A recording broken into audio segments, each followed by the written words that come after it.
վաճառում ենք եւ խաչեր, եւ մատանիներ, կոմպլեկտներ։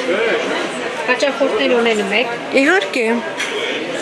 հաճախորդներ ունենք։ Ձեր կողքի տաղավարից բողոքում էին, ասում են չեն առնում, թանկացել են, դուք ինչ կասեք։ Դե ես այստեղ նոր վաճառողուհի եմ, բայց նախորդ տարիների համեմատ ասում եմ բավականին առևտուրը վատացել է։ Բայց այնպես է, որ լինում է։ Ուղղակի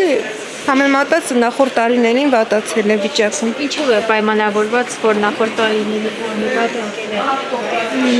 Երևի ինձ թվում ավելի հին վաճառողներին հարցնեք, ովքեր ավելի փորձառու են, ովքեր անցած տարիներին աշխատել են, իրենք ավելի ճիշտ կներկայացնեն, ինձ թվում է ոսկու աճի հետ էլ ինչ որտեղ կապված։ Ոսկու գինը, որ բավականին բարձրացել է, գնողունակությունը ժողովրդի իջել է դրա հետ կապված։ Տարվա համեմատ ինչքան է բարձրացել, այսօր ինչքան արժե ոսկին։ Դե փոփոխական, այսպես